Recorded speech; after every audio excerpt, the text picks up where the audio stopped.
Assalamualaikum warahmatullahi wabarakatuh. Apa kabar pemirsa Banjar TV? Lintas Banua Sepekan minggu ini kembali hadir ke hadapan Anda. Hari ini edisi Minggu 7 Februari 2021. Serangkaian berita terpilih selama sepekan kami sajikan selama 1 jam ke depan. Bersama saya Murtasiah, kita ikuti berita selengkapnya.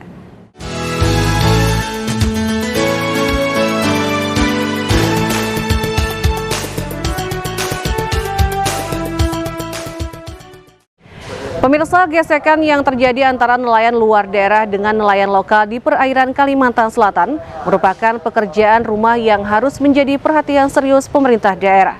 Sementara itu, anggota Komisi 2 DPRD Kalimantan Selatan Muhammad Yani Helmi melalui UPTD Pelabuhan Perikanan Batu Licin melaksanakan sosialisasi Peraturan Daerah Nomor 13 Tahun 2018 tentang rencana zonasi wilayah pesisir dan pulau-pulau kecil di Kabupaten Tanah Bumbu. Tetapi sayang sekali saya sampai hari ini masih mengupayakan sampai 4 kali RDP sampai dengan ke kementerian.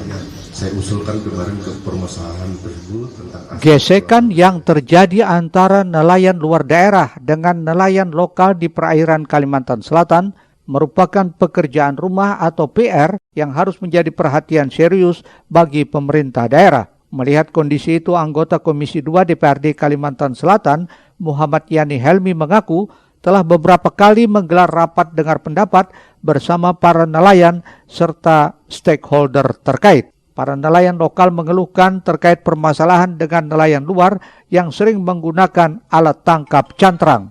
Padahal dengan alat tangkap cantrang yang tidak ramah lingkungan mempunyai bahaya sangat besar karena merusak ekosistem laut. Ini yang sering saya keluhan khususnya nelayan pesisir. Ini masalah izin cantrang. Apakah sekarang sudah ada izinnya atau bagaimana, Pak? Sebabnya saya dengar itu khususnya Pulau 9, Pak, ya. Itu kadang sampai 5 mil masuk mendekat pulau. Jadi itu makanya saya sampaikan tadi yang tanyakan masalah keluhan nelayan. Sebagai wakil rakyat yang sebagian konstituennya adalah masyarakat pesisir dengan mata pencaharian sebagai nelayan, akan terus komitmen bersuara karena jika bungkam terhadap ketidakadilan adalah sebuah pengkhianatan. Terus kita harus berdiam diri lah, ya karena juga kada boleh.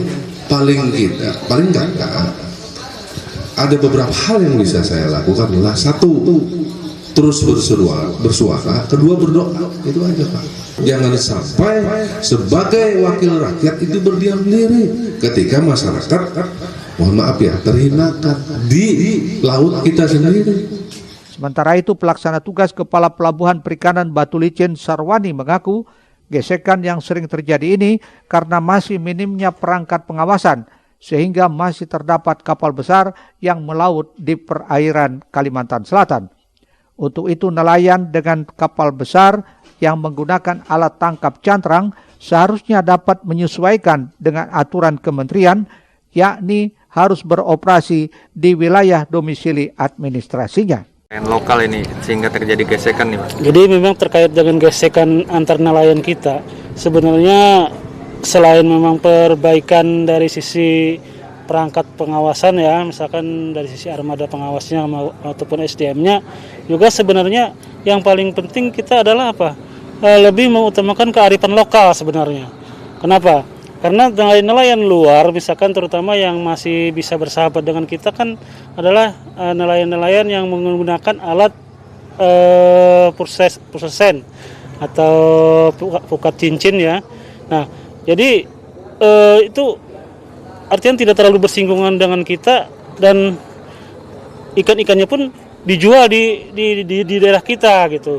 Tapi ya kalau misalkan nelayan-nelayan seperti nelayan cantrang yang mestinya mereka itu kan harus ya sesuai dengan yang aturan dari kementerian kan harus bisa beroperasi di wilayah domisili administrasinya mereka. Kalau misalnya yang mengeluarkan izin itu Jawa Tengah, berarti cantrang itu harus beroperasi di wilayah Jawa Tengah saja, tidak boleh di wilayah kita. Muhail, Banjar TV.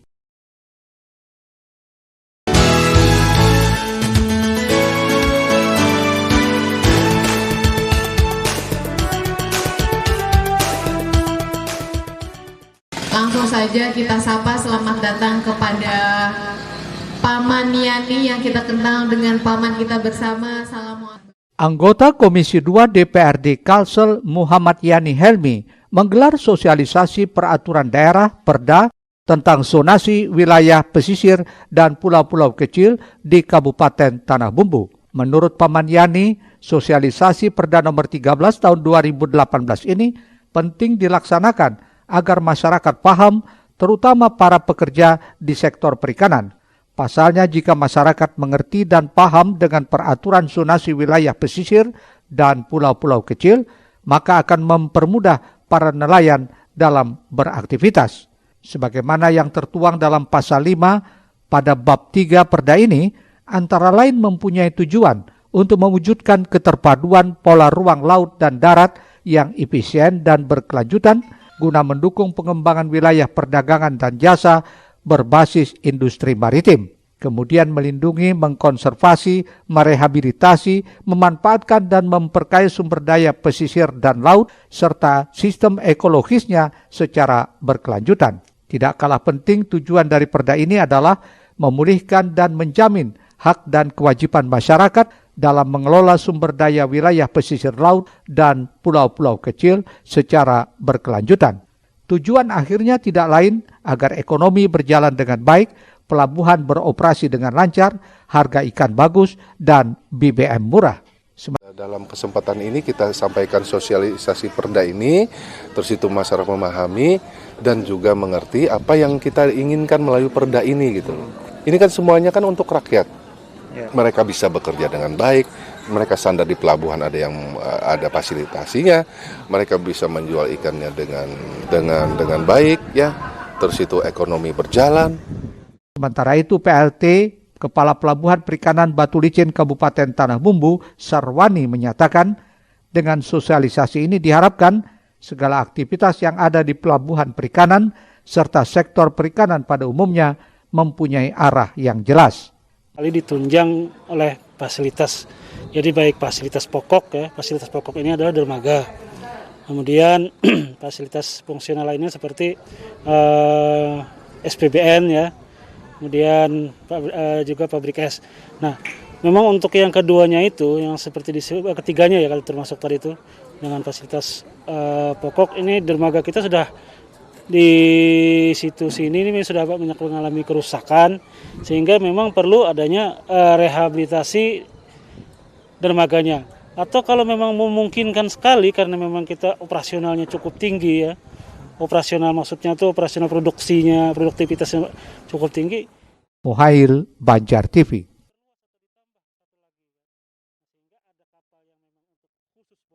Selanjutnya, banjir yang melanda sejumlah wilayah di Kalsel ternyata berdampak pada harga sayur dan bumbu dapur di Hulu Sungai Selatan. Seperti harga cabai rawit terpantau naik. Dari sebelumnya berada di kisaran Rp80.000 per kilo, kini mengalami kenaikan Rp20.000 atau menjadi Rp100.000 per kilogram. Kenaikan harga ini disebabkan pengiriman dari Banjarmasin ke Hulu Sungai terkendala jembatan putus. Di samping sentra tanaman cabai dan sayur mayur di Kandangan terendam banjir, antara lain di daerah Sungai Kupang, Nagara, dan Padang Batu. Di pasar agribisnis terpadu Tandiran dan di pasar Kandangan, harga cabai terpantau naik. Cabai rawit di awal Januari lalu sempat turun hingga Rp80.000 per kilo. Kini mengalami kenaikan Rp20.000 hingga menjadi Rp100.000 per kilo. Sekretaris Dinas Perdagangan Hulu Sungai Selatan, HM Burhan menjelaskan, hasil pemantauan harga bahan pokok di beberapa pasar di Hulu Sungai Selatan sampai Selasa 2 Februari tetap stabil.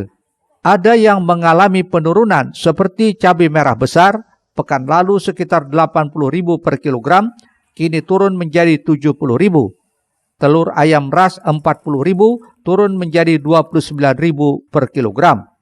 Selain itu, cabai rawit lokal segar pekan lalu harganya sempat turun hingga Rp134.400 per kilogram.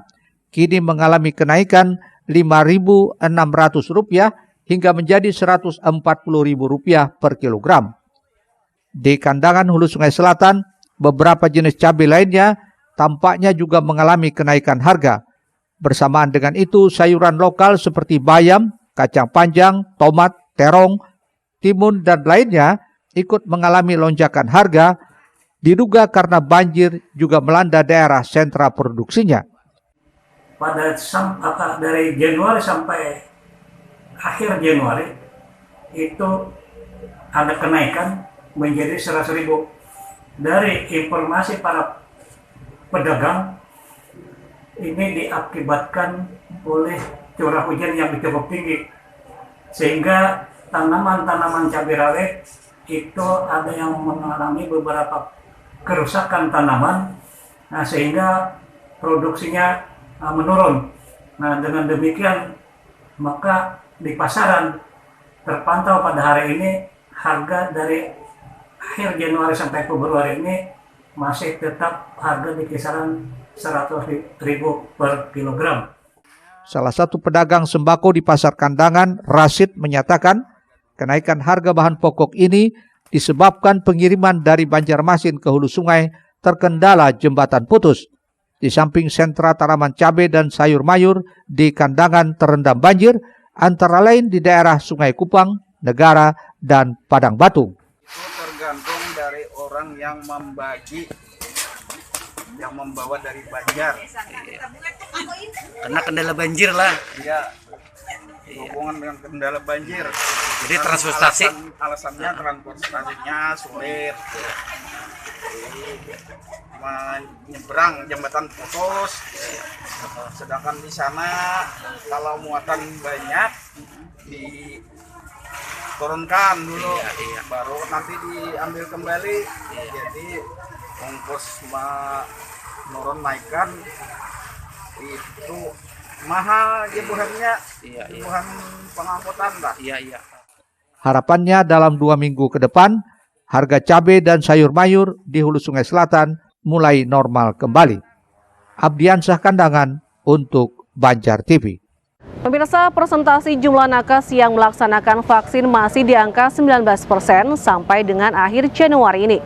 Meski masih jauh dari target, Ibnu mengklaim angka tersebut tertinggi dari kabupaten kota yang lain di Kalimantan Selatan. Di samping itu, distribusi vaksin Sinovac berikut peralatan pendukung dari Dinas Kesehatan Kalsel diterima langsung Kepala Dinkes Hulu Sungai Selatan didampingi perwakilan kepolisian. Persentase jumlah tenaga kesehatan nakes yang melaksanakan vaksinasi untuk mencegah COVID-19 di Kota Banjarmasin masih rendah. Hal itu disampaikan Wali Kota Banjarmasin Ibnu Sina belum lama tadi di Banjarmasin. Ibnu mengungkapkan persentase jumlah nakes yang melaksanakan vaksin masih di angka 19% sampai dengan akhir Januari ini.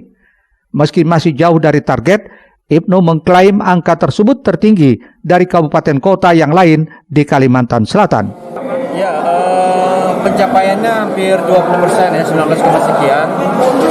Memang jauh masih dari angka 8.000 tenaga kesehatan, tetapi itu termasuk angka tertinggi se-Kalsel. Ya, walaupun masih 19%, tapi pencapaian angka itu masih tertinggi se-Kalsel. Pimpinan Kota Seribu Sungai tersebut juga berharap sosialisasi tentang vaksin Sinovac tersebut selalu digalakkan oleh semua pihak melalui tokoh agama serta tokoh masyarakat, termasuk organisasi profesi bidang kesehatan dan non-kesehatan, agar punya pemahaman yang sama bahwa vaksinasi adalah salah satu cara supaya kita kebal dan punya imunitas terhadap wabah COVID-19 yang sampai hari ini masih ada di Indonesia. Rijal Afandi, Banjar TV.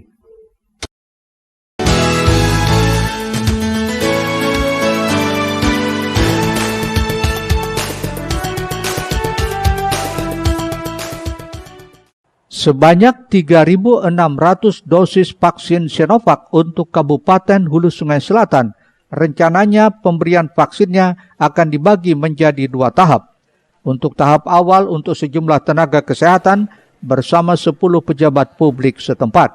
Kepala Dinas Kesehatan Hulu Sungai Selatan, Hajah Jainab, menyatakan pihaknya menyiapkan 23 fasilitas kesehatan yang akan melakukan vaksinasi terdiri dari 21 puskesmas dan 2 rumah sakit, yakni RSUD Hasan Basri Kandangan dan RSUD Daha Sejahtera. Selain vaksin diterima pula alat pelindung diri APD. Sedangkan untuk pelatihan bagi vaksinator di fasilitas kesehatan Tahap pertama sudah dilaksanakan 7 hingga 9 Januari dan tahap kedua 9 hingga 11 Januari lalu.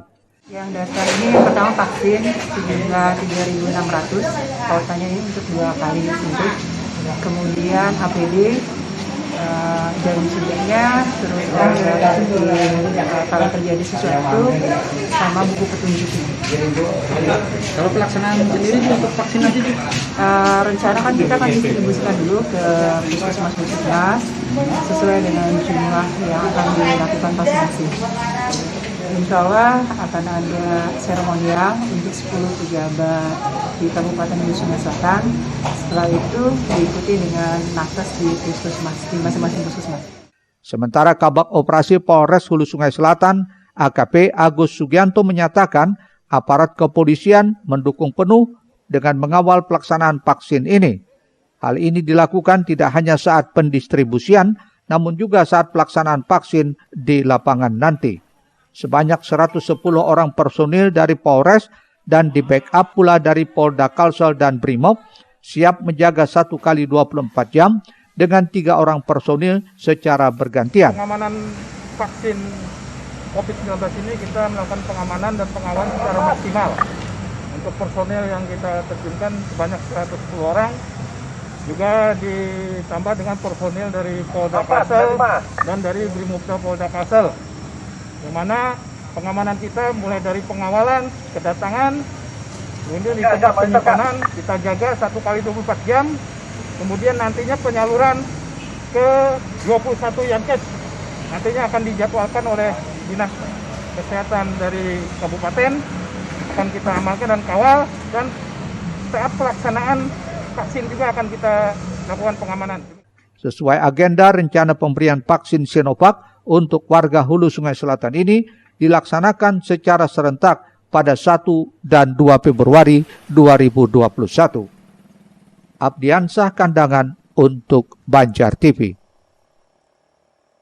Pemirsa, pemerintah Kota Banjarmasin memperpanjang penerapan pemberlakuan pembatasan kegiatan masyarakat PPKM guna pengendalian penyebaran COVID-19. Sementara itu mendisiplinkan masyarakat mentaati 3M, memakai masker, menjaga jarak dan mencuci tangan pakai sabun, khususnya jangan ada kerumunan di suatu tempat. Maka Satgas COVID-19 Kota Banjarmasin akan intensif melakukan patroli penegakan protokol kesehatan ini.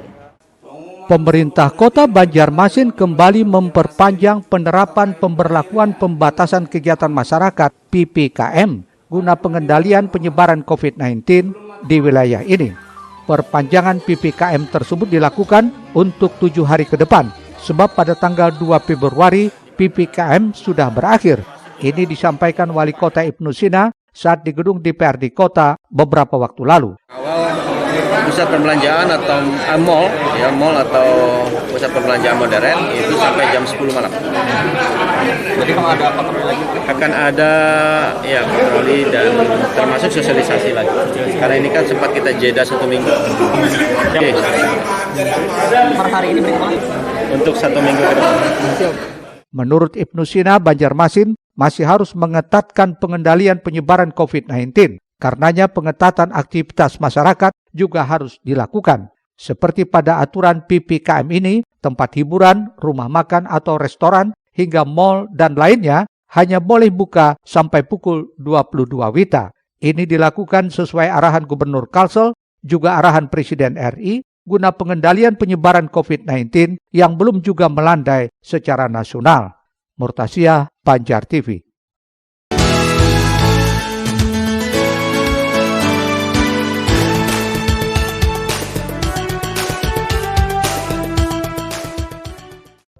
Diketahui bersama Presiden Joko Widodo memberikan catatan tentang belum efektifnya PPKM sejauh ini. Namun menurut Ibnu Sina, intinya perlu untuk menerapkan protokol kesehatan ketat, khususnya dalam mengendalikan kerumunan. Oleh karenanya untuk mendisiplinkan masyarakat, menaati 3M, memakai masker, menjaga jarak, dan mencuci tangan dengan sabun, khususnya jangan ada kerumunan di suatu tempat, maka Satgas COVID-19 Kota Banjarmasin akan intensif melakukan patroli penegakan protokol kesehatan ini. Nah, walaupun Pak Presiden memberikan catatan belum efektif, Tapi penegakan prokesnya tetap harus kita jalankan. Intinya kan menghindari kerumunan.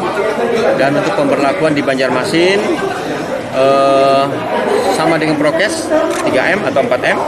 Kemudian ditambah dengan pembatasan jam buka. Sama kayak awal berarti Pak penerapannya. Ibnu Sina menegaskan Perwali nomor 68 tentang penegakan hukum protokol kesehatan pencegahan penularan COVID-19 di Kota Banjarmasin tetap berlaku hingga masyarakat harus menaatinya. Ini semua demi keselamatan dan kesehatan bersama. Murtasia, Banjar TV. Selanjutnya, Pemprov Kalsel perpanjang status tanggap darurat. Tetaplah bersama kami.